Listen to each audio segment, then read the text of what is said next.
The first siren of the morning wailed faintly across a papa as trucks coughed themselves awake and the port shook off its sleepy stiffness. Men in reflective vests shouted over the whine of forklifts, the air thick with salt, diesel, and impatience. Through all that noise, a small, almost comical sound threaded its way into the chaos. The light rhythmic squeak of a bicycle chain. Heads turned for barely a second. They already knew that sound. The old blue bicycle slid into the compound, its rider upright, back straight. One hand relaxed on the handle while the other held a simple backpack. Kesi dipped her chin in greeting as she rode past long lines of containers. The security men lifted the barrier for her wordlessly. The crane operators paused just enough to give her a subtle nod. Nobody called her Madam loudly. Nobody rolled out carpets. But there was an unspoken shift in the air whenever she entered, like the port itself inhaled just a bit deeper. She dismounted near a modest side door, chained the bicycle to an iron railing, and wiped a small streak of grease off her finger with a handkerchief. Her outfit was simple, plain dark trousers, a cream shirt tucked in neatly, and her hair wrapped in a scarf with muted patterns. She slung the backpack over one shoulder and walked through the narrow corridor lined with old posters about safety procedures. A junior staff rushing past almost bumped into her, then stepped aside quickly, eyes wide, offering a soft good morning. Kesi only smiled, a calm small smile that never quite gave away how much she owned here. Before she reached her office, she detoured to the loading bay, observing crates marked with international labels, noting which operations were behind time, which supervisors looked overwhelmed, which areas needed restructuring. To any outsider, she looked like a mid-level manager diligently doing rounds before the day's work.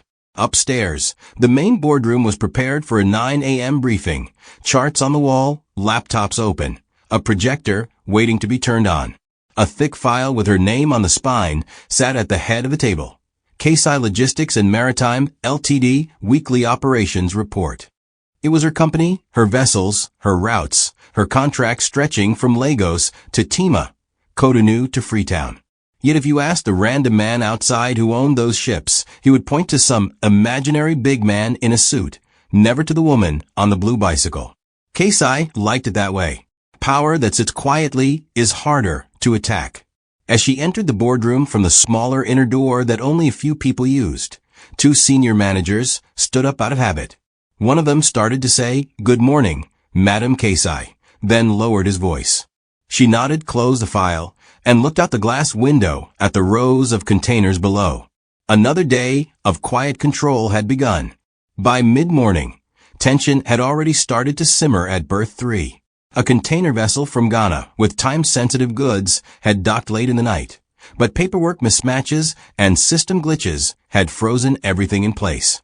Truck drivers leaned restlessly against their vehicles, some half asleep, some swearing under their breath. A supervisor barked into his walkie-talkie, sweat sliding down his neck despite the light coastal breeze. Kesi watched the scene from the upper deck for a full minute, unseen behind a pillar, listening to the incomplete information being shouted around like broken glass. She descended the metal stairs quietly, her footsteps drowned out by the clanking of chains and the screeching of metal hooks. When she reached the ground, she didn't announce herself. She simply approached the flustered supervisor and said, "Show me the manifest and the clearance slips." The man shoved a stack of papers into her hand with a kind of careless urgency reserved for one of the staff. As her eyes scanned the documents, they recalibrated patterns effortlessly. The missing signatures here, the wrongly entered vessel code there, the duplicated bill of lading, all small errors that, when combined, had turned into a frustrating knot. She sent one junior staff running to the customs liaison office with a written note, called a contact at the terminal on her personal phone, and instructed the crane operators to rearrange 3 specific containers to another holding section. There was no shouting, no drama, just firm, clear sentences that cut through the noise. Within 30 minutes, the impossible congestion began to untangle, as if someone had pressed an invisible reset button. Truck engines started again, papers were signed, staff began to breathe, and someone in the distance muttered with admiration, "This woman's sobby work." When the Ghanaian captain finally came down from the ship to thank whoever fixed the delay, he was pointed vaguely in the direction of that lady on the ground. By then, Kesi was already walking away, typing notes into her tablet for system upgrades and staff reshuffling. She didn't need his gratitude. What she wanted was efficiency and growth. Up in a discreet glass office, one of her board representatives, who had been watching the crisis unfold through CCTV, shook his head with a strange blend of awe and confusion. How did he get so lucky to have her? He whispered to himself, still not fully grasping the story of how she had inherited and resurrected the collapsing company years ago. As Kesi reached for a bottle of water in the hallway, two dock workers stepped aside respectfully, one whispering, "This madam is not ordinary." She hid a small smile. If only they knew how deeply her roots ran here. Across town, in a cafe that tried too hard to look like it belonged in Paris, Darius sat leaning back in his chair as if the whole world owed him an apology. The indoor plants were fake, the cappuccino was overpriced, but the phone camera angles were free, and that was all he and Felicia really needed. She was perched on the chair opposite him, lashes long enough to create a breeze when she blinked, nails glossy, her wigs and outfits all carefully curated to look like soft life. Darius adjusted his designer-looking wristwatch, rented of course, tilted his head, and flashed the smile of a man who had been rehearsing fake confidence in the mirror. "Are you ready?" Felicia asked, phone already on selfie mode. He nodded, chest expanding as she hit record. They launched into another of their relatable couple skits, where they mocked low-budget lifestyles and refusal to level up. Felicia dramatically acted out being a broke girlfriend who takes bus and Okada, while Darius, in his scripted role, insisted on only dating women who move with cars and class. Laughter filled their tiny table as they bounced off each other, chasing likes and comments more than rent and responsibility. In between takes, Felicia checked their TikTok insights, squealing at the growing follower count. Darius basked in the illusion. If enough people believed they were living large, maybe reality would eventually obey. The waitress passed by them with a kind of practiced politeness that hides judgment. Their card had declined last week, but they had promised alerts were delayed. Outside the cafe glass, the city moved on with its own chaos. Students hurrying to class, traders dragging heavy bags, bike men weaving through traffic like impatient needles. Darius barely glanced out. His life had become a performance, and reality was just the backstage clutter he refused to clean up. Every unpaid loan, every failed business attempt, every burning bridge from his past was hidden behind trending audio and curated angles. If anyone had asked him about his ex-wife, he would have rolled his eyes and said she wasn't on his level. He didn't know that while he was playing pretend wealth with ring lights, the woman he had once dismissed was quietly controlling millions worth of goods moving across the same city. They had just finished recording a skit about women who refused to upgrade from Kiki and bicycle life, when Felicia's attention was caught by a familiar movement outside the cafe window. A blue bicycle gliding through the busy street, its rider weaving carefully between a parked van and a street hawker. Felicia squinted, leaned forward, then suddenly gasped so loudly that the couple on the next table glanced over. "Wait, pause," she hissed, snatching her phone and turning the camera toward the road. "Is that not your ex-wife?" Darius turned lazily at first, expecting it to be nothing. But when his eyes landed on the slim figure on the blue bicycle, something flickered in his expression, something like shock mixed with annoyance.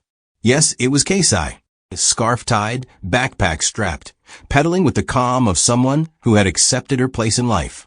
At least, that's how it looked to him. Felicia's excitement grew, like fire catching dry grass.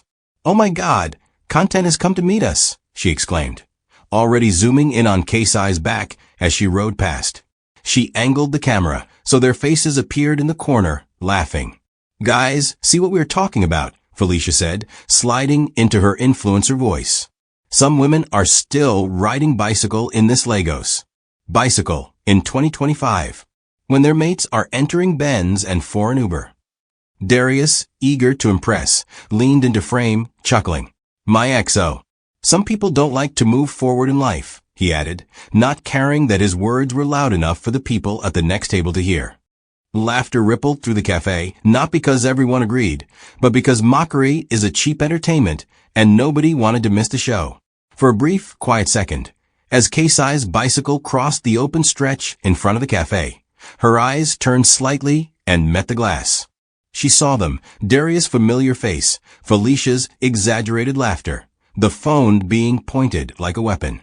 Her chest rose slowly, not with shame, but with a strange mixture of sadness and amusement. She didn't stop. She didn't frown. She simply held that gaze for a heartbeat, steady, unreadable, then looked ahead and continued pedaling. Behind her, Felicia burst into louder laughter. "Content," she screamed, ending the recording triumphantly. By evening, the video would hit thousands of views. Strangers would type savage comments about Bicycle Woman, and Darius would reply some with laughing emojis, feeling like a king. None of them knew that the road Kesi was cycling on led straight to the port where his own survival would soon be quietly hanging on her signature. The video found its way to the port before the sun went down. It arrived on one junior staff's phone, then hopped quickly from screen to screen, each person reacting with a mix of disbelief and anger. "Is this not Madam?" one whispered, staring at the image of Kesi on her blue bicycle being mocked in full HD. Some workers shook their heads, offended on her behalf. Others felt an uneasy pride that the woman in the video being ridiculed by strangers was the same one silently preventing this entire place from collapsing daily. By the time someone nervously carried a phone to her office to show her, the clip already had hundreds of comments, with people dropping crying laughing emojis and typing things like, "This life no balance." The staff member hesitated at the door, unsure if he should interrupt. Kesi was seated at her desk, reviewing a thick report on ship maintenance schedules when the soft knock came. Without looking up, she said, "Come in." The young man stepped in slowly, holding his phone like a guilty secret. "Ma, there's something you might want to see," he murmured, placing the phone on her table and pressing play. She watched herself appear on the screen, bicycle and all, framed by the jeering faces of her ex-husband and his new girlfriend. Felicia's voice floated out, "Bicycle lifestyle. When some of us have moved up." Darius' laugh echoed, that same laugh she had once thought sounded warm in the evenings. Now it sounded small. For a long moment after the video ended, the only sound in the room was the hum of the air conditioner. The staff shifted nervously, preparing for anger, legal threats, something explosive. Instead, Kesi reached out and locked the phone screen gently, sliding it back across the table. "Thank you for showing me," she said quietly. "Now please tell Supervisor Musa that the containers on Lane 7 should be reprioritized. Our Senegal delivery must not be delayed." The staff blinked in confusion. "Ma, about the video," he started. She cut him off with a kind tone, not harsh. "People will always have something to say about what they don't understand," she replied. "Our work here must not suffer because of noise." As he left, still bewildered, she leaned back in her chair and allowed herself one deep, slow breath. She wasn't made of stone. The mockery stung in a place words rarely reached. But beneath that sting was a steel she had forged over years of quiet building. Let them mock bicycles today, she thought. One day, life itself would reply in a language they couldn't laugh over. With that, she picked up her pen and signed a fresh contract worth more than any car they were pretending to own. Darius had been ignoring warning signs for weeks, brushing aside the calls from his supplier and deleting emails from the shipping terminal each time they mentioned pending balance and delayed clearance. In his mind, all problems could be postponed until fame kicked in. The moment one of their TikTok videos went viral enough to attract a brand deal, life would magically reorganize itself.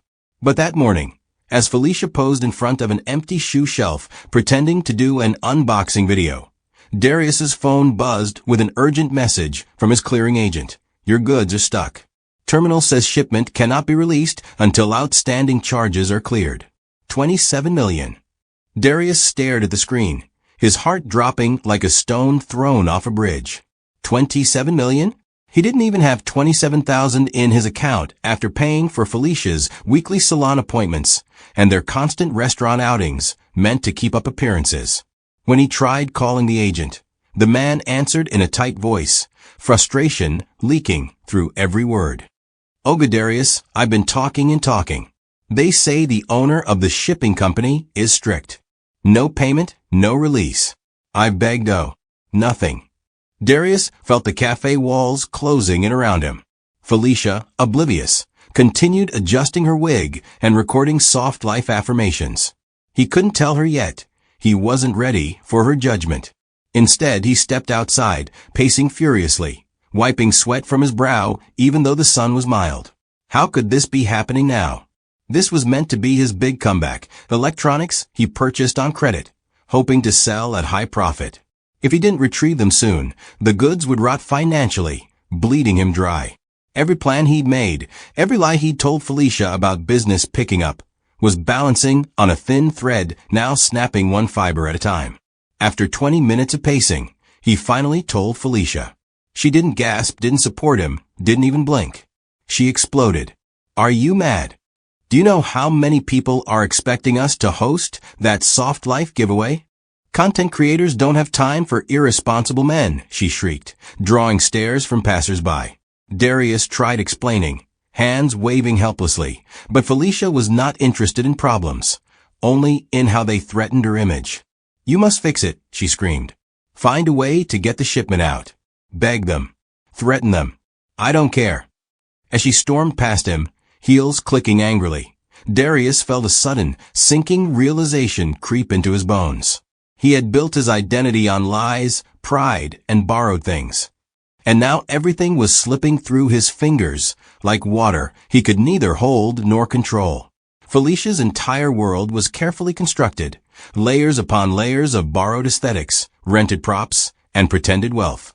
Behind the bright ring lights and curated videos lay a small, cramped bedroom at her cousin's house, the floor cluttered with wigs, boxes, and clothes she had no receipts for because they had never been bought. She had perfected the art of appearing expensive. She borrowed handbags from a boutique owner in exchange for exposure, only taking pictures at exotic-looking restaurants before quickly returning the bags.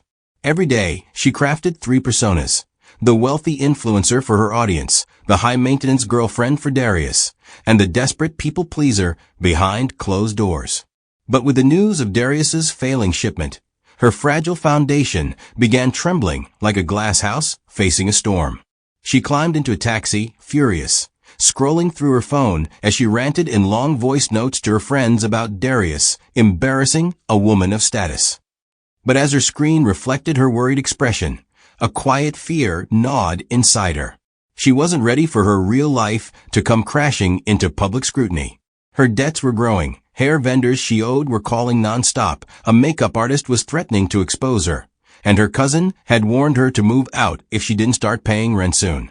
Everything depended on the illusion staying intact. Her only hope was that Darius would somehow resolve the shipping problem quickly, because if his business failed, her fake lifestyle would unravel instantly. She needed him functional, confident, and financially stable, not this sweating, panicking shell of a man he had become. By evening, as she sat cross-legged on her cousin's bed, surrounded by scattered wigs, Felicia began plotting. "Men only respect pressure," she muttered to herself. Her plan was simple: push Darius harder. Shame him if necessary. It wasn't about love, it was survival. She needed to maintain soft life content for her followers, people who believed she owned 3 cars, wore real designer outfits, and traveled monthly. There was no space for vulnerability. So when Darius called later, his voice shaking, she placed her phone on speaker and spoke with cold clarity. "Tomorrow morning, you're going to that shipping office. You will demand your goods. And if they act stubborn, you will make noise until they obey. I don't care who owns the company. Nobody should hold back what belongs to you." But deep inside, a small part of Felicia knew. The world was about to humble them both. While Felicia panicked and Darius scrambled, the world inside Kesi's office breathed a contrasting calmness. She sat in her quiet boardroom with 2 of her senior directors, reviewing proposals for a new maritime route that would shorten delivery by nearly 40%. Charts glowed softly on the projector screen, showing potential profit margins so strong they could intimidate even major competitors. The directors, dressed in their crisp shirts and polished shoes, exchanged glances of awe as Kesi spoke, her voice low but decisive. She highlighted weak points in the proposed model, restructured 3 cost assumptions, and redrew a route plan entirely from memory.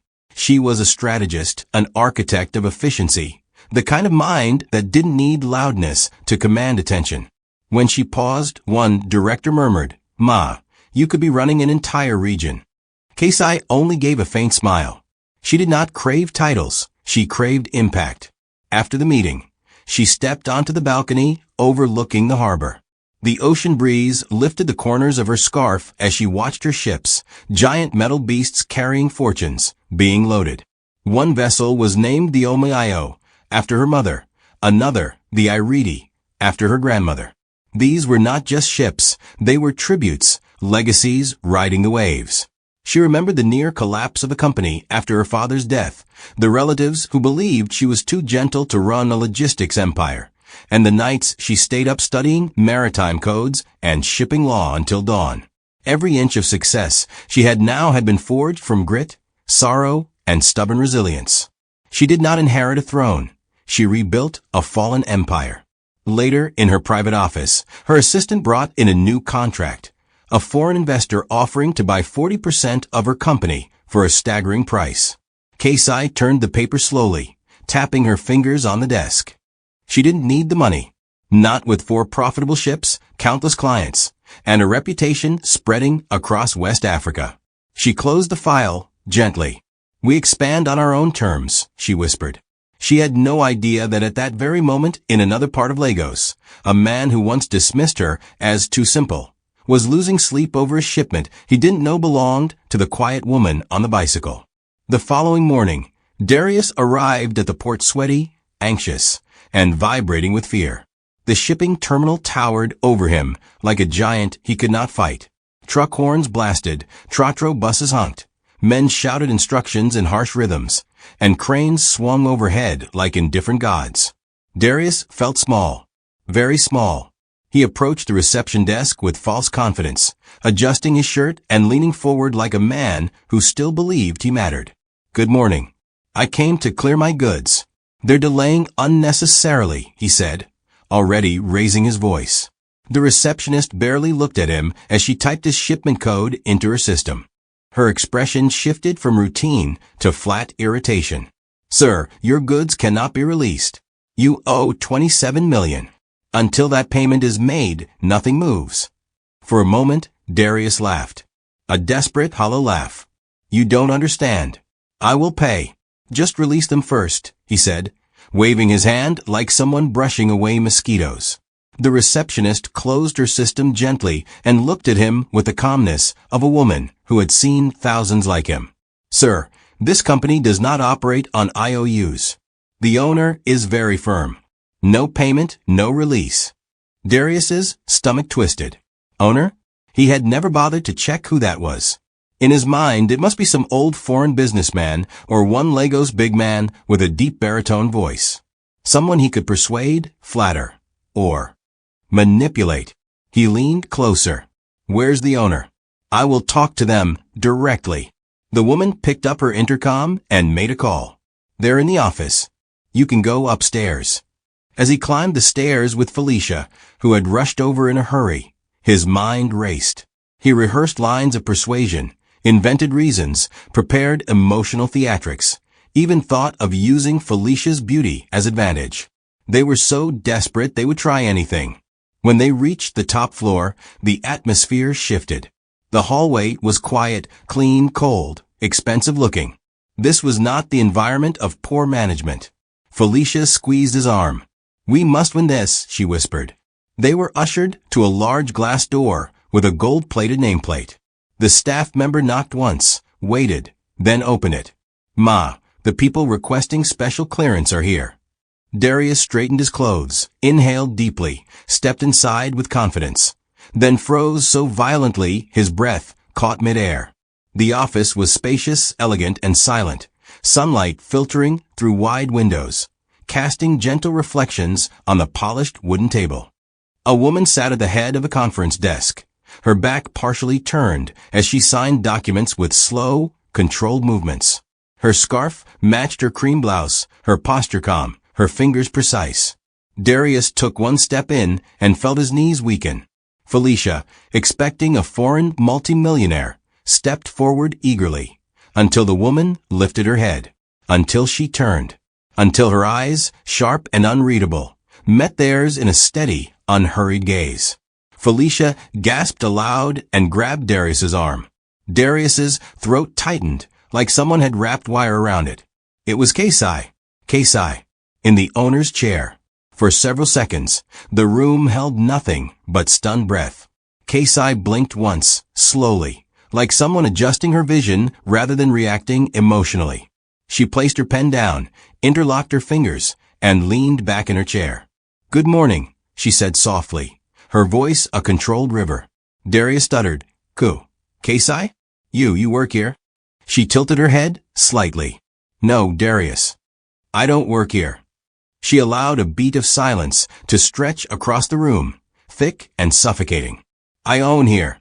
Felicia clutched her handbag tightly, her fake confidence evaporating like steam in harmattan. She trembled, her mouth opening and closing like a fish out of water. You're the owner? But you ride bicycle," she whispered, voice cracking. Kesi offered her a polite nod. "Correct." Darius felt sweat sliding down his spine, cold and humiliating. He tried to gather himself, tried to smile, tried to recover dignity that no longer existed. "Kesi, please. We came to discuss my goods. They are delaying us. They told us the owner must approve a special clearance." His words tumbled out quickly, fear choking him. Kesi opened the file in front of her, flipped through pages, then paused on one with his shipment details. Her voice was gentle, steady, but firm. "Your goods will not be released until the debt of $27 million is settled." Darius fell to his knees. Literally. Right there on the floor. "Kesi, please. Help me. You know me. You know I'm a good person. Please give me time. Release them first. I will pay later." Felicia, seeing her life crumble, also tried to kneel but slipped awkwardly. Kesi didn't flinch. She closed the file with a soft thud. "This is business," she said calmly. "And business is not run on mockery, entitlement, or pity." Her eyes held his for the briefest second. "You may leave." For a long moment after Kesi dismissed them, Darius remained on his knees, unable to move, unable to process the humiliation suffocating him like thick smoke. He stared up at her, as though seeing a ghost he once pushed into the shadows. His mind replayed every moment he had mocked her, every time he called her too slow, too simple, too comfortable with small things. The room suddenly felt colder, the air thinner, and the distance between him and the woman behind the desk felt like a mountain he could never climb. Felicia trembled beside him, her foundation streaking as sweat and panic mixed. She had expected a bald old businessman, not this calm, elegant woman whose presence dimmed the brightness of the entire office. Kesi remained still, her expression unreadable, her hands folded neatly on her lap. She didn't raise her voice. She didn't throw insults. Her silence alone was the loudest revelation of all. Darius attempted to stand, stumbling as his knees buckled under the weight of shame. He reached for the edge of the table to steady himself, but quickly withdrew his hand when Kesi's eyes flickered to it. Her gaze was not angry, it was worse. It held a kind of refined distance, the way one might look at a stranger asking for directions rather than a man who once shared her home. "Kesi, please," he whispered, voice cracking. She did not respond, instead pushing the file toward him gently, as if presenting a bill at a restaurant. "That is your debt," she said. "Settle it, and your goods will be released." Felicia finally found her voice, though it came out shrill and shaky. You can't do this. You're doing this on purpose. You're wicked." The outburst echoed awkwardly across the polished walls. Kesi's calm never faltered. "Security," she said softly into the intercom. In less than 30 seconds, 2 security officers stepped inside, their presence firm but respectful. Felicia panicked and grabbed Darius's shirt. "You see, She wants to destroy us, she screamed. Darius stared at Kesi with pleading eyes, his lips trembling. She simply rose from her seat with quiet dignity and walked toward the window, signaling that the meeting was over. The security officers guided Darius and Felicia out, not roughly, but firmly, like removing noise from a quiet room. As the door closed behind them, Kesi inhaled deeply, allowing the weight of the encounter to settle. She had spent years building a life defined by strength, not revenge. Yet seeing them kneel before her, seeing the pride that once belittled her crumble instantly, reminded her of something essential. Humility is a currency they had never valued. Now life was collecting its overdue payment. Kesi didn't watch the security escort them out. She didn't need to. The sound of their retreating footsteps was enough. The uneven stumbles, the hurried shuffling, the muffled complaints. Back in her office, she returned to her chair and reopened the file, flipping through Darius's invoices with the precision of a surgeon. To her, this wasn't a personal war, it was business, and business demanded discipline. For years, she had run her company with strict principles. No favors, no bending rules, no shortcuts. And she wasn't about to compromise those standards because of a man who once treated her like she was less than he deserved. She signed the bottom of the page indicating, pending until payment confirmed, then stamped the file. The blue ink spread evenly, a small but powerful symbol of boundaries enforced. Meanwhile, downstairs, Darius and Felicia stood near the exit, trying to regain composure. Felicia was furious, her pride torn into shreds. "I can't believe she embarrassed us like that," she hissed, pacing like a trapped bird. "We will not accept this." Darius, however, looked defeated, his shoulders slumped, his lips trembling. He had expected some softness, some remnant of the love they once shared. But Kesi had treated him the way a CEO treats an irresponsible client, professionally, firmly, with no room for emotional manipulation. And deep down, he knew he deserved it. Felicia, unaware that her impulsiveness was her biggest weakness, marched back to the reception desk. "Call her," she demanded. "Tell her to come down here. She must explain herself." The receptionist stared at her coolly. "Madam, this is a professional environment. Please step aside." Felicia opened her mouth to argue, but before she could speak, the receptionist calmly added, "And please note, verbal abuse will not be tolerated. This is a serious business establishment." Darius tugged Felicia's arm, whispering urgently, "Let's go. Please." But Felicia yanked her hand away stubbornly. "I'm not done. She thinks she's better than us? She thinks riding bicycle makes her holy." She didn't realize that several staff members were recording her meltdown discreetly, their phones angled just enough to capture her theatrics. Darius felt the sinking dread of a man watching yet another disaster unfold in slow motion. But upstairs, Kesi sat in serene silence, sipping water and reviewing shipping schedules. She wasn't thinking of them anymore. She had work to do, vessels to manage, global routes to negotiate. Their drama was a tiny stone in the ocean of her responsibilities. The difference between them had never been clearer. She moved with purpose. They moved with noise. By evening, the port was buzzing, not because of delayed shipments or vessel arrivals, but because a video had begun spreading like wildfire through WhatsApp groups and TikTok feeds. It wasn't the original bicycle mockery video. No. This was newer, fresher, juicier. One of the staff had recorded Felicia's outburst at the reception desk and Darius kneeling on the office floor, trembling in humiliation. The caption read, "When you mock a bicycle, but end up begging the owner of 4 ships." Laughter, shock, and disbelief exploded across the internet. Strangers who had laughed at Kesi earlier were now typing long apologies in the comments. Memes were crafted within minutes. Darius kneeling photoshopped next to giant shipping containers. Felicia's shocked face edited onto a forklift. Screenshots of Kesi on her bicycle labeled Boss Mode activated. Social media, always hungry for irony, devoured the story eagerly. Felicia's influencer friends sent panic voice notes. "Babe, delete the bicycle video now," one screamed. "People are dragging you." Felicia checked her phone and nearly fainted. Her comment section had become a battlefield. People calling her arrogant, shallow, pretentious, fake. Darius's name was trending as port beggar. They both scrambled to do damage control. Felicia posted a shaky video claiming she was misunderstood and only made jokes for entertainment purposes, but viewers tore her apart. Entertainment doesn't include insulting innocent people, they wrote. Especially someone richer than your entire generation. Darius attempted to apologize in Felicia's comment section, but his words looked like excuses, and people mocked him even more. His business clients saw the video and withdrew deals one by one. Nobody wanted to trust a man who begged publicly and mocked privately. Meanwhile, Kesi sat on her balcony at home, legs crossed, sipping ginger tea as the evening breeze rolled in. She wasn't online. She hadn't checked the viral posts. Her staff had told her, but she refused to let it disturb her peace.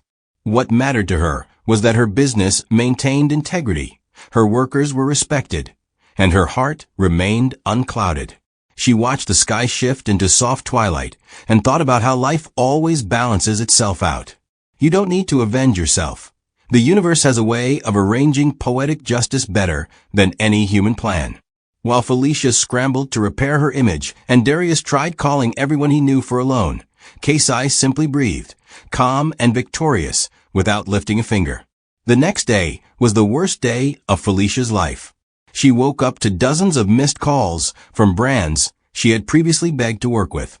Some had unfollowed her, some had left stern messages, and one sent a clear notice. We can no longer associate with your influence due to negative public behavior. Her dreams of becoming a big influencer evaporated overnight like mist under harsh sunlight. Worse still, people had started digging into her lifestyle. Screenshots surfaced, showing comments from boutique owners accusing her of borrowing items without returning them.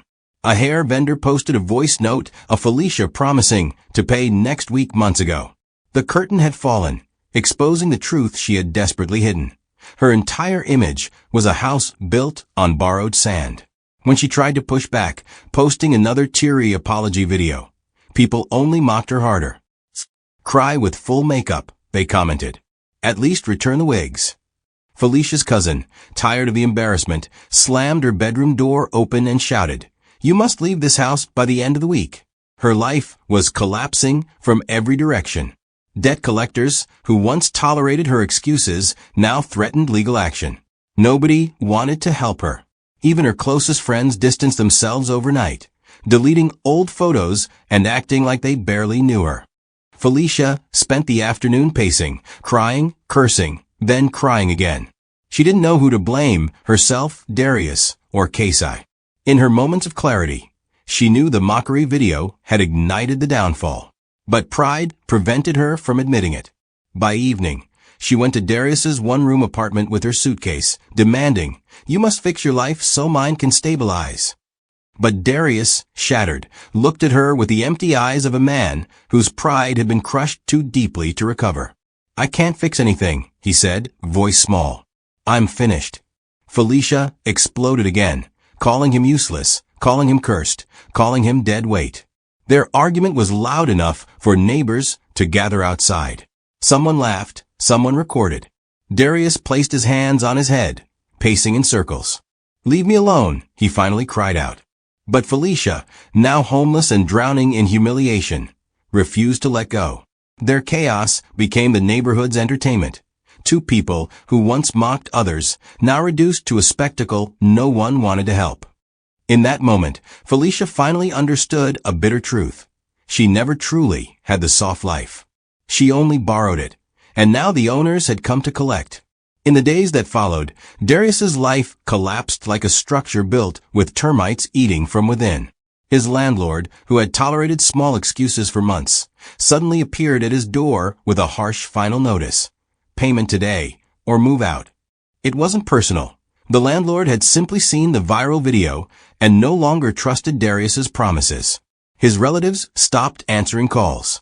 His business partners withdrew quietly, not wanting to be associated with someone whose name now trended next to words like beggar, mockery, and karma. Even the small electronics shop he managed was shut down after creditors repossessed everything. Darius walked around Lagos like a shadow, a man disconnected from the world, each step weighted by shame and fear of what tomorrow might bring. He spent hours replaying his encounters with Kesi in his mind. The way she had looked at him, not with hatred, but with absolute neutrality, was what broke him the most. She hadn't gloated. She hadn't reminded him of how he treated her. She had simply acted like a woman handling business. That calmness haunted him. He kept asking himself, how did I not see her value? How did I not know she was this powerful? Regret wrapped around him like cold chains. He remembered every moment he dismissed her dreams, every time he mocked her bicycle, every time he wished she was more glamorous. Now he would give anything, absolutely anything, to ride beside her on that bicycle rather than drown in this humiliation. Pride, the fuel of his entire identity, had burned everything he had left to ashes. One evening, unable to bear the weight anymore, Darius made a decision. He would swallow the last remnants of his pride and go to Kesi, not as a man seeking favors, but as someone seeking closure, mercy, and maybe forgiveness. He rehearsed what he would say, pacing along the roadside.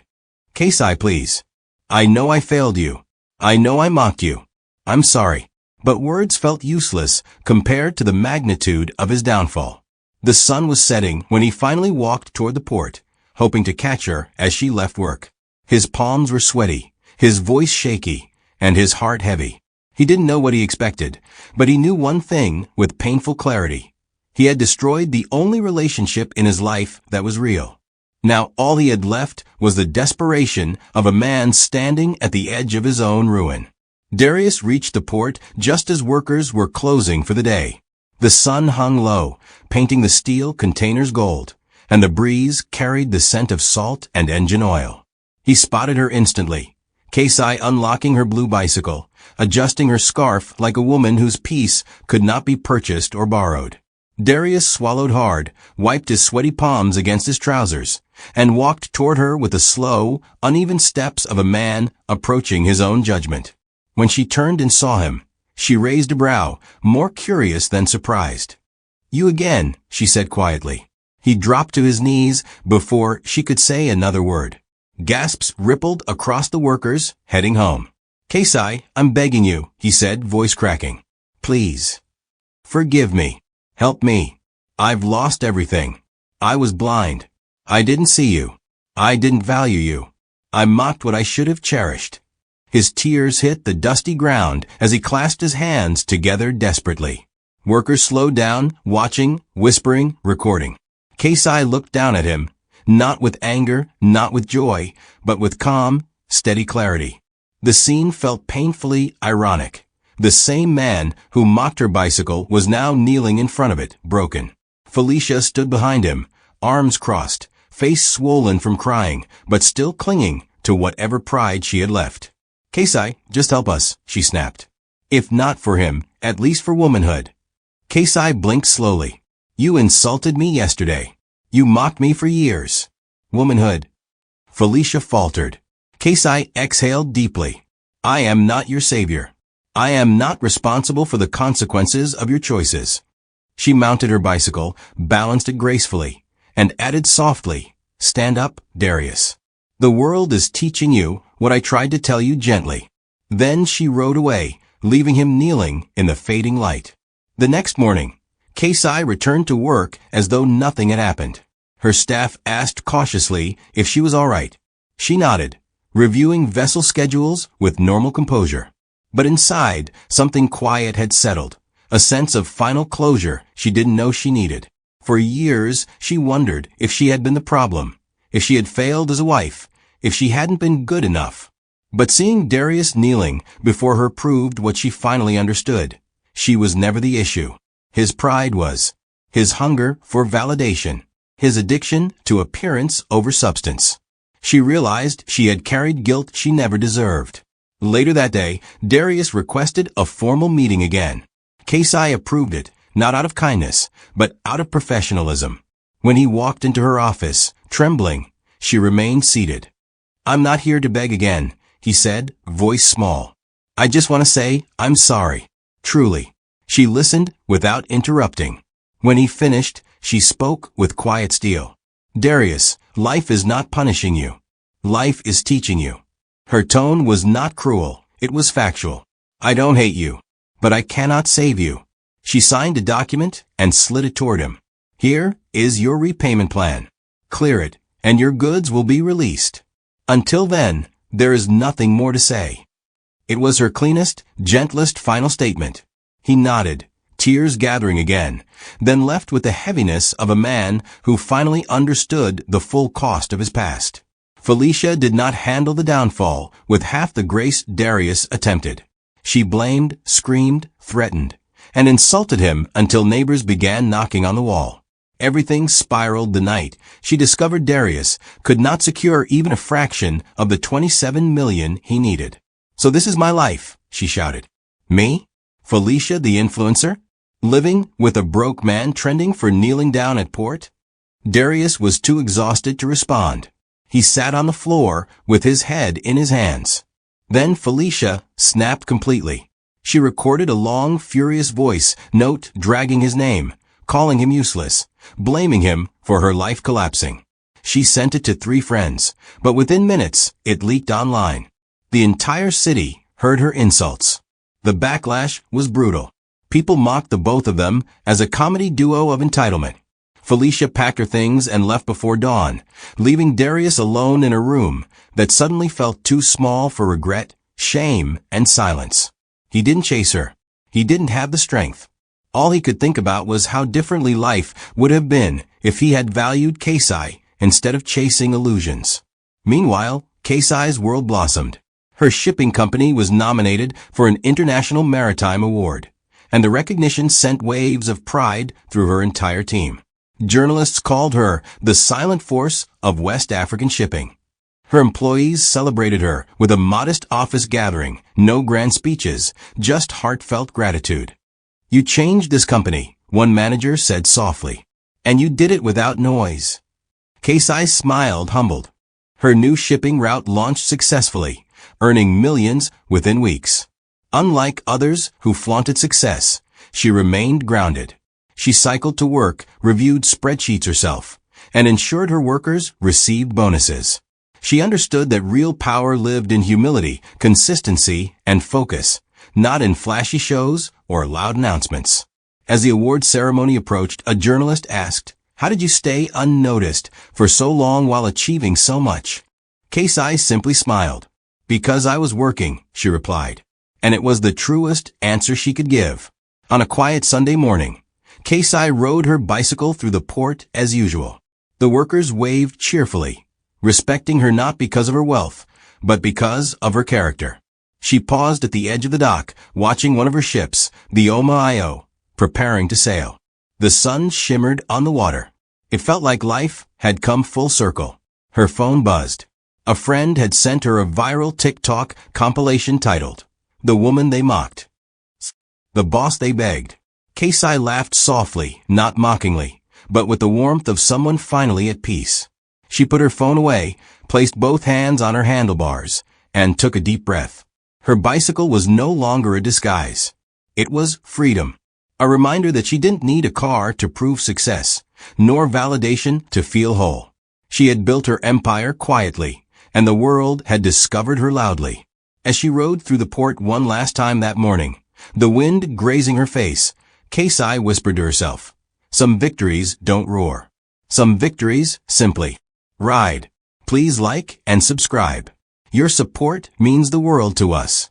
Thank you for watching to the end. Don't forget to come back for the next amazing tale yet.